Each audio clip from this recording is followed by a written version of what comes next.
He ended the Republic and called it peace. In the winter of 43 BCE, Gaius Octavius signed a list that, according to ancient sources, condemned around 300 senators and 2,000 equestrians. Cicero's severed hands were nailed to the speaker's platform in the Forum, while the blood still dripped onto the paving stones. 30 years later, that same man stood before the Senate, and they gave him the name Augustus, the revered one. He would rule Rome for the next 41 years. The boy nobody feared was born in 63 BCE, a sickly, asthmatic child from a forgettable family south of Rome. Nobody thought he mattered. But his great-uncle was Gaius Julius Caesar. In 45 BCE, Caesar took him to Spain, let him ride beside him in the triumphal chariot, and quietly rewrote his will. Octavius was 18 when the news reached him on the Illyrian coast. On the 15th of March, 44 BCE, 23 daggers had opened Caesar on the floor of the theatre of Pompey. The will named Octavius as son and heir. He had no legions. He had no office. He had a name, Gaius Julius Caesar Octavianus, and a Rome that was already breaking apart. Antony, Caesar's lieutenant, sneered at him. The Senate, led by Cicero, tried to use him as a tame boy against Antony. Cicero wrote that the young man should be praised, raised, and removed. Octavian read the letter. He did not forget it. He walked back into Italy in the April heat, and within 18 months he had turned every man who patronized him into a corpse or a client. In November 43 BCE, 3 men divided the Roman world on an island in a river. Octavian, Mark Antony, and Lepidus met near Bononia and emerged with the Lex Titia, a law giving them dictatorial power for 5 years, together outside every republican check. The popular assembly ratified it under pressure. It was one of the last meaningful acts the Senate would perform as a free body. Their first business was money, and money meant murder. The proscription lists went up in the Forum, names painted in red, a price on each head. 300 senators, 2,000 equestrians. Whoever brought in a head got a cut of the estate. Cicero's name was on the list because Antony insisted and Octavian did not fight for him.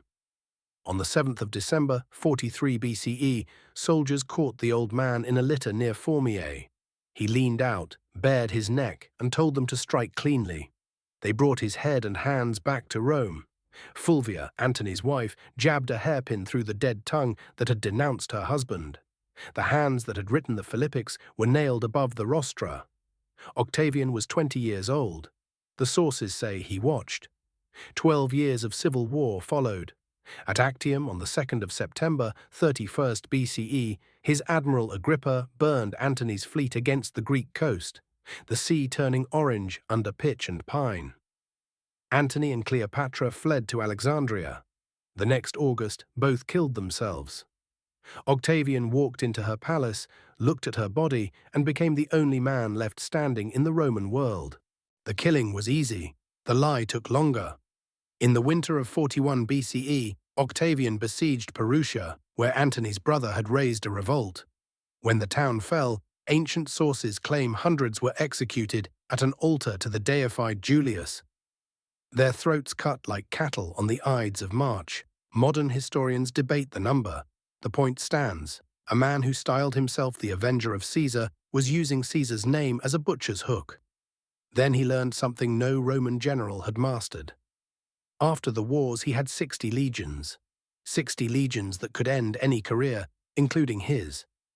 So he paid them. Not the Senate's money, his own.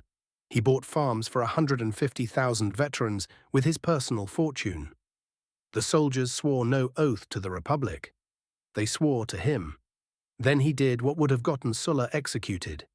He created the Praetorian Guard, 4,500 professional soldiers initially stationed in Italian towns near Rome.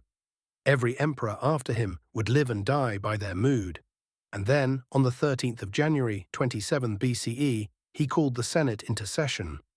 Inside the incense-thick Curia, Octavian stood and announced that he was laying down all his extraordinary powers. He was returning the Republic to the Senate and people of Rome. The senators had been coached. They wept. They begged him to reconsider. 3 days of theatre. He listened modestly, the way a man listens to his own applause. On the 16th of January, 27 BCE, he accepted. According to Cassius Dio, writing 2 centuries later, and the res gestae Augustus displayed on bronze pillars outside his mausoleum, the Senate voted him a new name, Augustus, the revered, a word from the language of augury, meaning a man whose presence sanctified the air around him. They gave him proconsular command over every militarized province, Spain, Gaul, Syria, Egypt.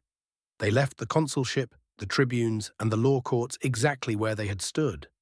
The forms of the republic remained. The substance had moved into one man's hands, and he had not raised his voice once. In 23 BCE came the second settlement. The Senate voted him tribunicia potestas for life and imperium proconsular maius, overriding authority above any governor in the empire. He held the consulship 13 times. He held tribunician power for 37 unbroken years. He never took the word king. He refused the dictatorship publicly in 22 BCE when a grain shortage drove the mob to offer it on their knees in the forum. He called himself princeps, first citizen. Tacitus, a century later, summed it up in one sentence.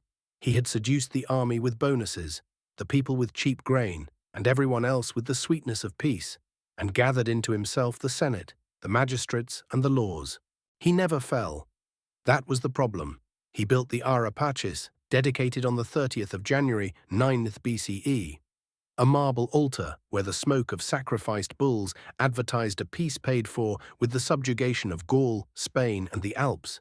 He passed laws against adultery and childlessness, the Leges Juliae of 18 BCE, the Lex Papia Poppaea of 9 CE, legislating into every aristocratic bedroom in a way the Republic had never dared. In 2 BCE, the Senate voted him Pater Patriae, father of the fatherland. He was 61 years old. His own house crumbled under him. He exiled his daughter Julia for adultery and never saw her again. His grandson Gaius died of a wound in Armenia. His grandson Lucius died of fever at Massilia. The heir who finally survived him was his stepson Tiberius, a man he openly distrusted. On the 19th of August, 14 CE, he died in Nola, in the same room where his father had died 73 years before. Suetonius says he asked his friends whether he had played his part well in the comedy of life and told them to applaud as he went out. The rumor that his wife Livia poisoned the figs is only a rumor. He was 77 years old. He had outlived the Republic by 41 years, and he had never once admitted it was dead. The Senate declared him a god. Tiberius stepped into the role of princeps without a coin changing hands. The office Augustus invented, the office that officially never existed, would be occupied in one form or another for the next 1500 years. He killed the Republic without ever calling it dead.